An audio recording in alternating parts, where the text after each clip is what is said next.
تو اللہ تبارک و تعالی حساب لے گا۔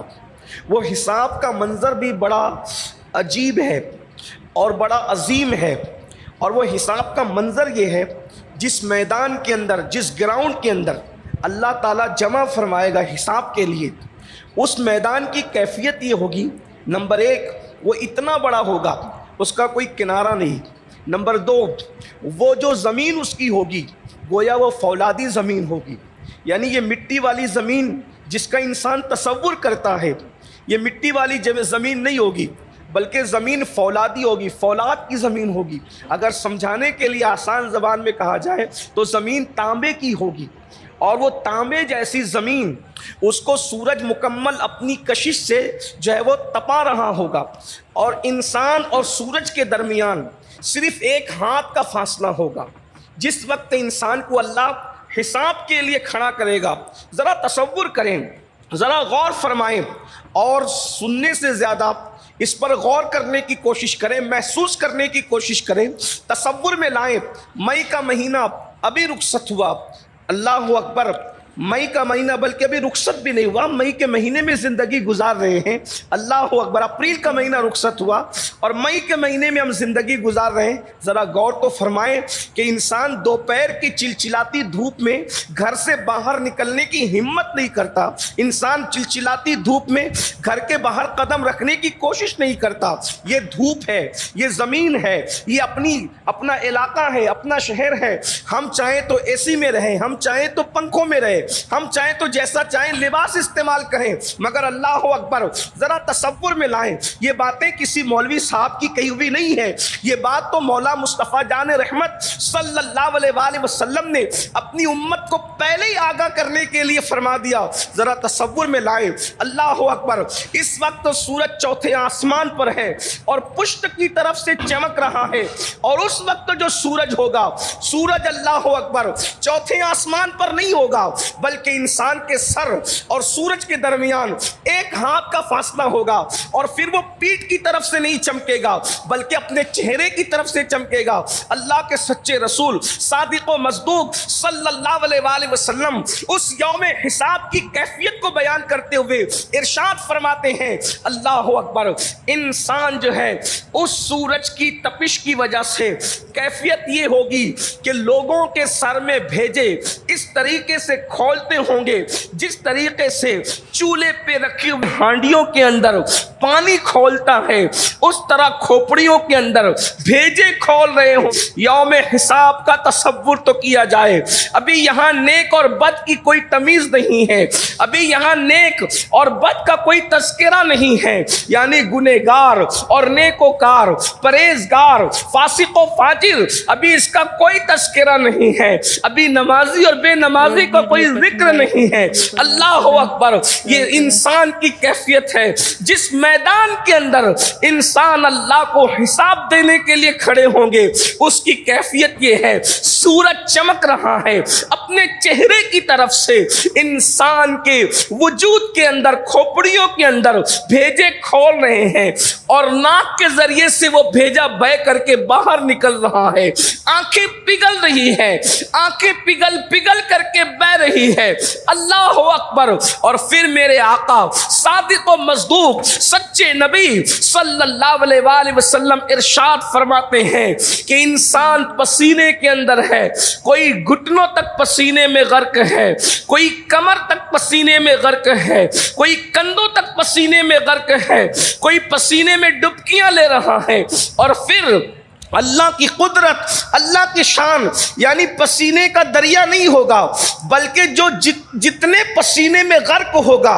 اس کا پسینہ اسی تک محدود رہے گا، اور وہ جہاں جہاں جائے گا اس کا پسینہ اس کے ساتھ ساتھ جائے گا، یعنی ایک کا پسینہ دوسرے کو تکلیف نہیں پہنچائے گا، دوسرے کا پسینہ اس کے پسینے سے نہیں مل رہا ہوگا، بلکہ پسینہ جس کا ہوگا وہ اسی کے اندر ڈبکیاں لے رہا ہوگا، اللہ اکبر، اور وہ پسینہ بھی کھول رہا ہوگا۔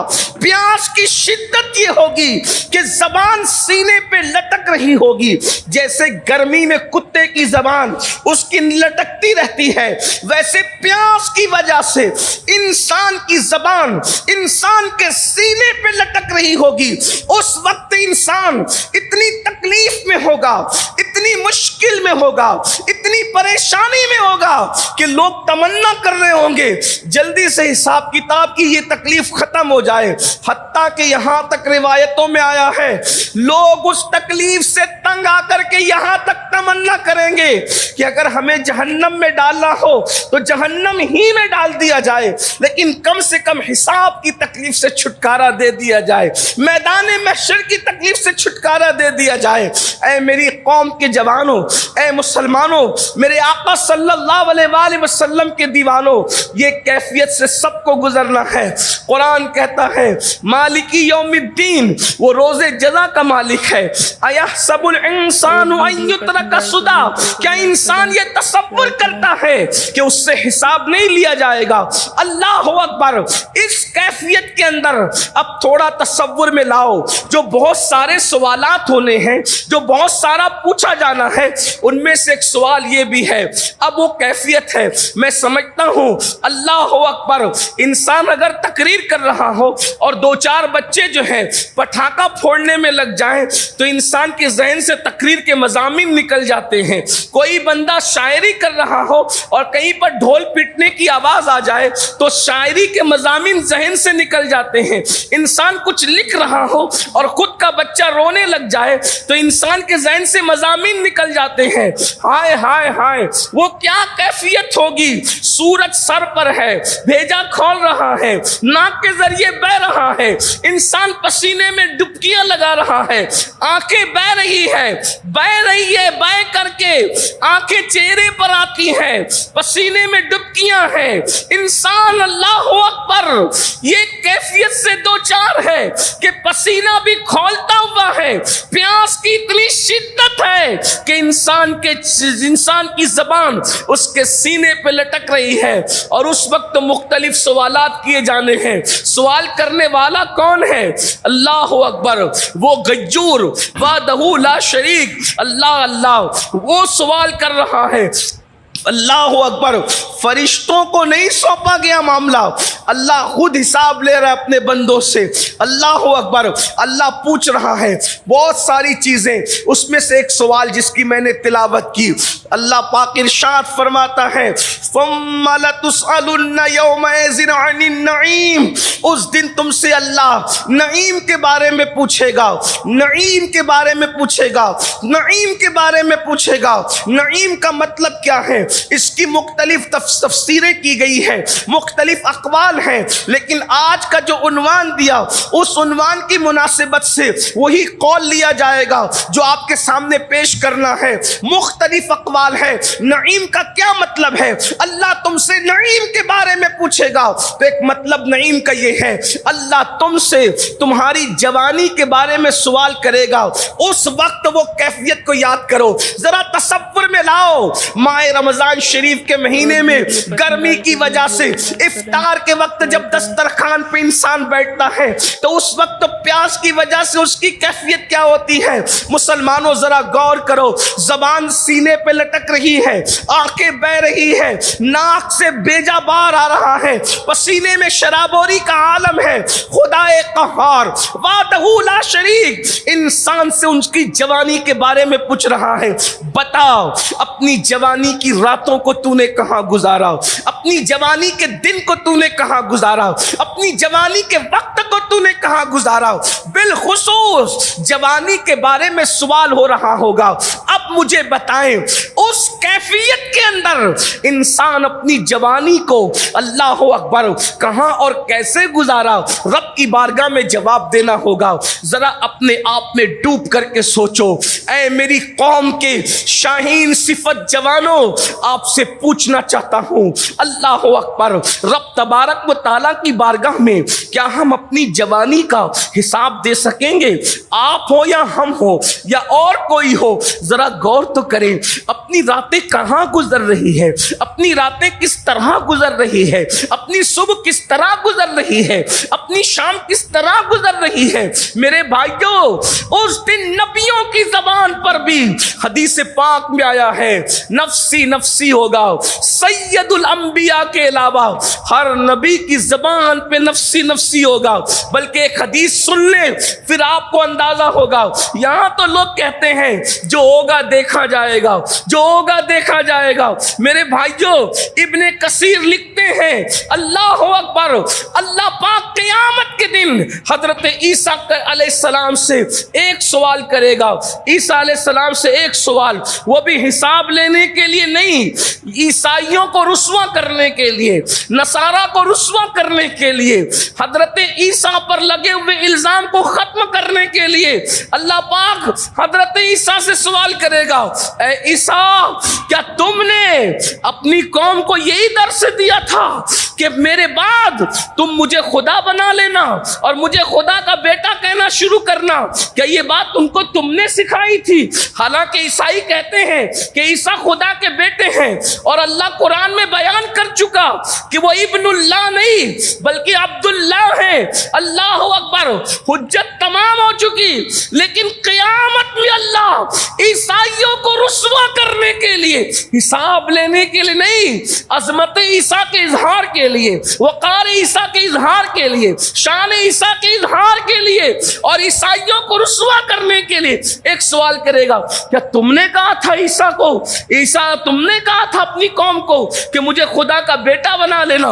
اس صرف ایک سوال پر حضرت عیسیٰ پر اللہ کا اتنا خوف طاری ہوگا، اللہ کی اتنی خشیت طاری ہوگی کہ حضرت عیسیٰ کے بال کھڑے ہو جائیں گے، جسم کے بال، اور ہر بال سے خون کی پھواریں نکلنے لگے گی۔ اس ایک سوال پر وہ حساب کے لیے نہیں ہوگا۔ اللہ اکبر، وہ عیسیٰ جو کنواری ماں سے پیدا ہوئے، وہ عیسیٰ جو بتول سے پیدا ہوئے، وہ عیسیٰ جو کلمت اللہ ہے، وہ عیسیٰ جو روح اللہ ہے، وہ عیسیٰ جنہوں نے پالنے سے کلام کیا ہے۔ ایک سوال میرا اللہ فرمائے گا، ایک سوال، عیسیٰ کیا تم نے کہا تھا خدا بنا لیا جائے گا تمہیں؟ تو حضرت عیسیٰ کے بال سے خون کی پھواریں نکلے گی جواب دینے سے پہلے۔ یہ خشیت ربانی کا عالم ہوگا۔ اب میں اپنی قوم سے پوچھنا چاہتا ہوں، معصوم عیسیٰ کے ایک سوال کو سن کر جب خون کی پھواریں بال سے نکلے گی، بال سے خون کی پھواریں پھوٹ پڑے گی، تو بتاؤ جب اللہ تم سے پوچھے گا جوانی کی راتوں میں تم نے زنا کیا تھا، تو زانیوں کی زبان پر کیا جواب ہوگا؟ تم نے عورتوں پر پاپ کی نظریں ڈالی تھی، تو ان پاپیوں کی زبان پر اللہ کی بارگاہ میں کیا جواب ہوگا؟ تم نے سود کے دھندے مال کی محبت میں کی تھی، تو اس وقت ہماری زبانوں پر کیا جواب ہوگا؟ تم نے علماء کو گالیاں دی تھی، تم نے دین کا مذاق اڑایا تھا، نرم گدوں پر جب تم لیٹتے تھے تو تم زنا کی فلمیں دیکھتے ہوئے لیٹتے تھے، اس وقت اللہ کی بارگاہ میں کیا جواب ہوگا؟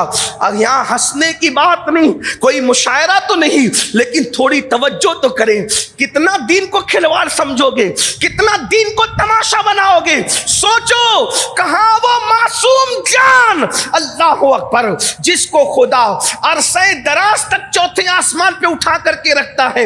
اندازہ فرمائے، اور قریب قیامت اسلام کی حقانیت کے اعلان کے لیے انہیں پھر زمین پر بھیجا جائے گا، اور پھر اللہ اکبر، گنبد خضرا میں انتظار ہے زمین کو کہ حضرت عیسیٰ اس مقدس زمین پر رسول اللہ کے پہلو میں آرام کریں گے۔ وہ عیسیٰ کلمت اللہ، روح اللہ، ایک سوال کے جواب میں خون کی پھوارے بال سے نکل پڑے۔ اپنے آپ میں ڈوب کر سوچو، ارے نہیں مولانا، اللہ رحمان و رحیم ہے، ستار و غفار ہے۔ میں کہتا ہوں کیا یہ اللہ رحمان و رحیم ہے حضرت عیسیٰ کو پتہ نہیں ہے؟ نفسی نفسی کہنے والوں کو پتہ نہیں ہے؟ اللہ اکبر، میرے امام کہتے ہیں کس بلا کی میں سے ہے سرشار ہم، دن ڈھلا ہوتے نہیں ہوشیار ہم۔ اللہ اکبر، اپنی ستار تمہاری کا یا رب واسطہ ہو نہ رسوا برسرے بازار ہم. ذرا غور تو فرمائیں, دنیا کے امتحان میں اگر ناکام ہو گئے تو پھر کامیابی کے چانسز ہے, مگر اللہ کے امتحان میں ناکام ہو گئے تو بتاؤ کیسے کامیابی ملے گی, کون کامیاب کرائے گا؟ اللہ پاک ارشاد فرماتا ہے ہم اس ماحول میں تم سے تمہاری جوانی کے بارے میں پوچھیں گے. اللہ اکبر. جوانی اللہ کو پسند, جوان اللہ کو پسند, جوانی بڑی قیمتی ہے. اللہ اکبر. اور جوانی کے بارے میں مولائے کائنات سید السادات سیدنا علی مرتضیٰ کرم اللہ تعالی وجہ الکریم ارشاد فرماتے ہیں جوانی کی ایسے ہی قدر کرو جیسے کسی شریف مہمان کی عزت کرتے ہو. ہر شریف مہمان جانے کے لیے آتا ہے, ایسے ہی جوانی بھی جانے کے لیے آتی ہے. اور مہمان 3 دن تک رہتا ہے, 3 دن سے زیادہ نہیں رہتا, اور جو 3 دن سے زیادہ رہتا ہے وہ مہمان نہیں ہو سکتا. بلا تمثیل اللہ اکبر, مہمان 3 دن تک رہتا ہے اور جوانی صرف 30 سال رہتی ہے. 16 سال سے شروع ہوتی ہے, 46 اور 50 سال کے آنے تک انسان کو ختم ہو جاتی ہے. اللہ اکبر. اس جوانی کے بارے میں خصوصیت کے ساتھ سوال ہوگا, اسی لیے جوانوں کو ٹارگٹ کیا جاتا ہے, جوانی کو ٹارگٹ کیا جاتا ہے. اور اسلام دشمن طاقتیں بالخصوص جوانوں کو ٹارگٹ کر کے ان کو جرائم میں مبتلا کرنا چاہتی ہے, ان کو گناہ میں مبتلا کرنا چاہتی ہے. جانتی ہے دنیا کہ مکے کی سرزمین پر آخری نبی نے جو انقلاب پیدا کیا تھا وہ بڈھوں سے نہیں پیدا کیا تھا بلکہ جوانوں سے پیدا کیا تھا. اسی لیے تو آقا ارشاد فرماتے ہیں لوگوں جوانوں کی قدر کرو. آقا فرماتے ہیں جوانوں کی قدر کرو, کیونکہ جب میں نے نبوت کا اعلان کیا تو مکے کے بڈھوں نے میری دعوت کو رد کر دیا, مگر مکے کے جوانوں نے میری دعوت کو قبول کر لیا. آپ اندازہ فرمائیں سب سے زیادہ عمر والے جو صحابی ہیں وہ سیدنا ابو بکر صدیق ہیں. مکے میں جن عمر والوں نے کلمہ پڑھا تھا ان میں بڑی عمر کے آدمی سیدنا صدیق اکبر ہے. اور صدیق اکبر کی عمر جب آپ نے کلمہ پڑھا اس وقت 37 سال کی تھی, 37 ایئرز کی آپ کی عمر شریف تھی. اللہ اکبر. 37 سال کے تھے, یعنی سب سے بڑی عمر کے صحابی 37 سال کے تھے.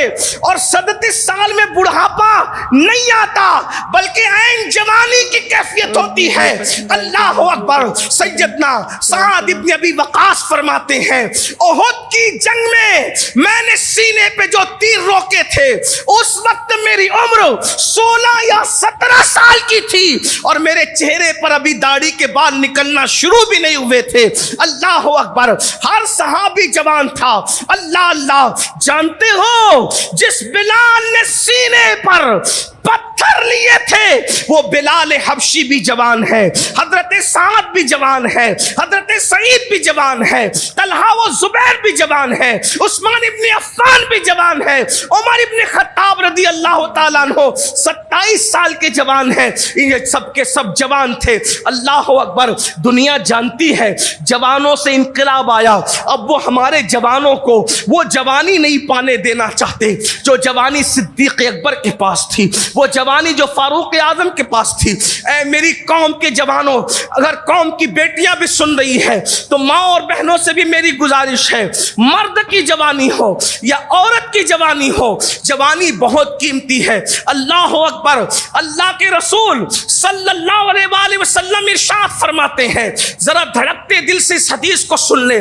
آقا ارشاد فرماتے ہیں جو جوان حرام کاموں سے بچے, جو جوان حرام کاموں سے بچے اور فرض کاموں پر لگ جائے, عبادت کرے, اللہ پاک اسے 70 صدیقوں کے برابر ثواب عطا فرماتا ہے.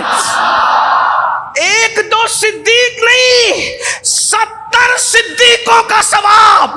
اور صدیق کسے کہتے ہیں؟ ولی سے بڑا مرتبہ صدیق کا ہے، شہیدوں سے بڑا مرتبہ صدیق کا ہے۔ مرتبہ نبوت کے بعد سب سے بڑا مرتبہ اگر اسلام میں کسی کا ہے تو نبوت کے بعد صدیقیت ہے۔ لوگ ولی بننے کی بات کرتے ہیں، ارے جوانی کی راتوں کو حرام کاموں سے بچا لو اور حلال کرنے لگ جاؤ، ایک دو نہیں 70 صدیقوں کا ثواب کی بشارت دی جا رہی۔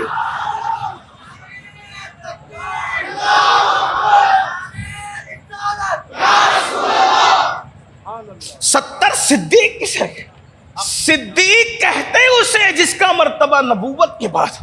اسی لیے حضور محدث اعظم کے چھوچوی رحمت اللہ علیہ صدیق اکبر کا مقام بیان کرتے ہوئے کہتے ہیں کہ مرتبہ حضرت صدیق کا یہ ہے سید، مرتبہ حضرت صدیق کا یہ ہے سید، ہر فضیلت کے وہ جامع ہے نبوت کے سوا، ہر فضیلت کے وہ جامع ہے نبوت کے سوا۔ 70 صدیقوں کا ثواب کس بنیاد پر؟ صرف جوانی میں حرام سے بچ جاؤ اور اللہ نے جن کاموں کا حکم دیا اس کی طرف لگ جاؤ، بچ جاؤ حرام سے، یعنی اپنی نگاہوں کو حرام دیکھنے سے بچاؤ، اپنی زبان کو حرام بولنے سے بچاؤ، اپنے کانوں کو حرام سننے سے بچاؤ، اپنے پیٹ کو حرام لقمے سے بچاؤ، اپنی زبان کو حرام چیزوں سے بچاؤ، حرام سے رک جاؤ، فرائض اور واجبات کی طرف رک کر لو۔ جس